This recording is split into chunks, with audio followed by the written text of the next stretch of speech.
Hi, Roger Margolis, Vice President of Radar at O'Reilly, and I'm here at the Software Architecture Conference in New York City, 2019. I'm here with Joel Franusic, who's the Product Marketing Manager at Okta. Welcome, Joel. Thank you. What do you think the biggest problem facing developers today is? So this is an interesting question that I actually think a lot about. I think one of the things that developers worry about a lot is not really what they should worry about. A lot of people are worrying about the latest technology, whether it's they should be learning more about serverless or about stuff like microservices or containerization. I'm pretty sure that actually one of the largest problems that developers faced is one of time. And this sounds kind of weird, but time in that a lot of what I deal with and a lot of my peers deal with is the time it takes to get the idea from your brain into the computer. And this is actually something that we kind of get better at and then worse at as things develop.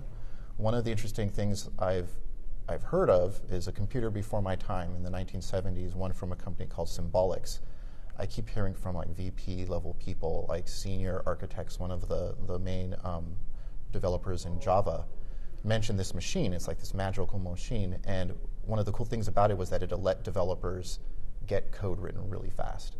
And so I think basically anything that blocks you from getting something out of your head and onto a computer is basically that problem that you face.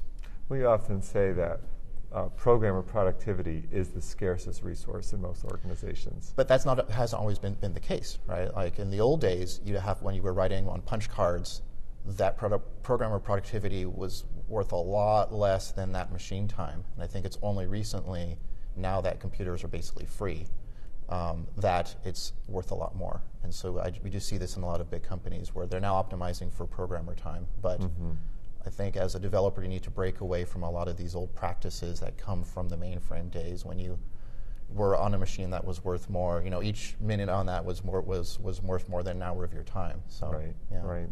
So given these kind of changes in hardware costs, where do you see software development going? What do you see in the future? I think one of the areas that I'm excited about, and this all kind of accrues to sort of this, I'm excited about seeing this list machine being reinvented kind of from the ground up. One of the things that I've noticed that's very different these days is before the internet, everything had to come top down. You couldn't develop a new language unless you had the resources of a large company that could then print the books, burn the CDs, teach people in classes. Whereas now you have like a new programming language every week coming out.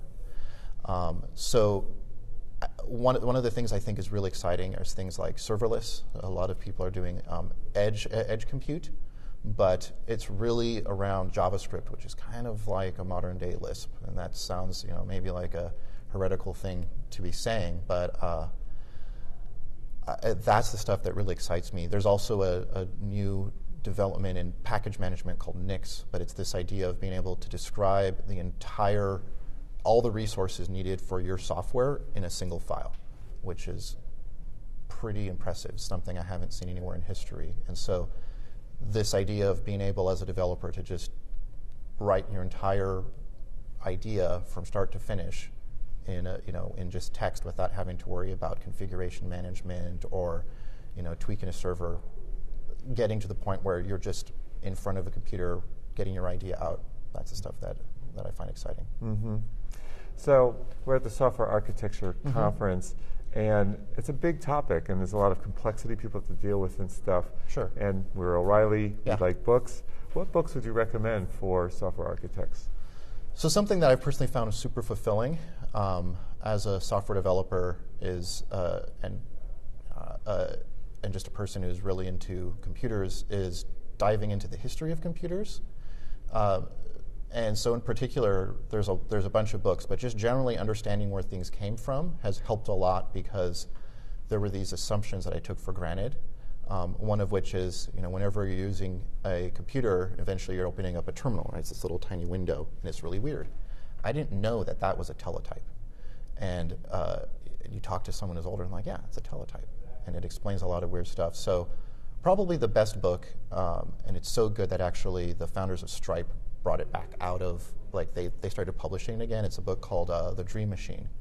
And that covers the invention of the modern day computer, and it's a really in-depth treatment. And so kind of page for page, pound for pound, one of the best. I also really like Hackers by Stephen Levy. The other book I like is called Where Wizards Stay Up Late. That's another excellent one about the invention of the internet, and it explains why people like Vint Cerf are so well regarded. And then there was one other book that I like, but I think those are very, very much worthwhile. So Hackers by Stephen Levy, Where Wizards Stay Up Late, and then The Dream Machine. Yeah. Great. I happen to think history is very important in this stuff because there's hardly anything really new.